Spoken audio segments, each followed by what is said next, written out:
இடையே 4 ஒப்பந்தங்கள் கையெழுத்து. ஆற தழுவிய பிரதமர் மோடி, ஜெலன்ஸ்கி. உற்று நோக்கும் உலக நாடுகள்.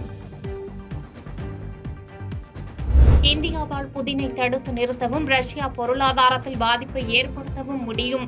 பிரதமர் மோடியுடனான பேச்சுவார்த்தைக்கு பின்னர் உக்ரைன் அதிபர் ஜெலன்ஸ்கி பேட்டி.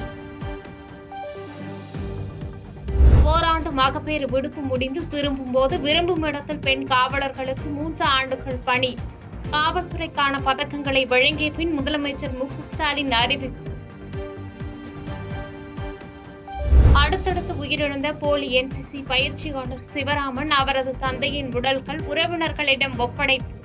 இருவரின் மரணங்களில் சந்தேகத்தை எழுப்பும் எதிர்க்கட்சிகள். பணி நிரந்தரம் கோரி நெய்வேலி NLC ஒப்பந்த தொழிலாளர்கள் போராட்டம். செல்போன் விளக்குகளை ஒளிரச் செய்து கண்டன முழக்கம்.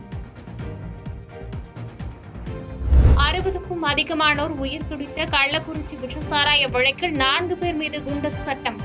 மேலும் 13 பேர் மீது குண்டர் சட்டத்தின் கீழ் நடவடிக்கை எடுக்க முடிவு. பழனியில் இன்று தொடங்குகிறது அனைத்துலக முத்தமிழ் முருகன் மாநாடு. லேசர் உள்ளிட்ட ஒளி விளக்குகளால் ஜொலிக்கும் முருகர் கோயில்.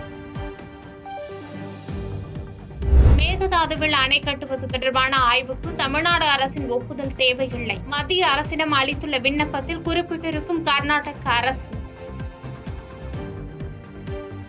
எல்லை தாண்டி மீன்பிடித்ததாக நாக மீனவர்கள் 11 பேரை கைது செய்த இலங்கை கடற்படை. விசைப்படகை சோதனையிட்டு மீனவர்களை கடுமையாக தாக்கியதாக தகவல். வார விடுமுறையொட்டி சென்னையிலிருந்து வெளியூர்களுக்கு புறப்பட்ட மக்கள். தாம்பரம், செங்கல்பட்டு உள்ளிட்ட புறநகர் பகுதிகளில் இரவில் கடும் போக்குவரத்து நெரிசல். கொல்கத்தாவில் பயிற்சி மருத்துவர் கொலைக்கு நீதி கேட்டு தொடரும் போராட்டம். கூட்டு பாலியல் வன்கொடுமை சம்பவத்தில் உயிரிழந்த பெண்ணின் நண்பர்கள் தீப்பந்தம் ஏந்தி பேரணி.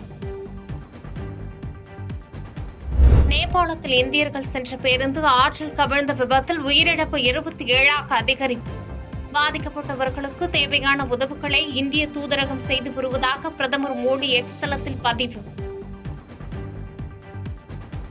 சித்தராமையா ராஜினாமா செய்தால் முதலமைச்சர் பதவியை பிடிக்க திரைமறைவில் முயற்சிக்கும் கர்நாடக மூத்த அமைச்சர்கள். DK சிவகுமார், சதீஷ் உள்ளிட்டோர் இடையே போட்டி என்று தகவல். பாதகம் செய்பவரை கண்டால் நாம் பயங்கொள்ளலாகாது பாப்பா.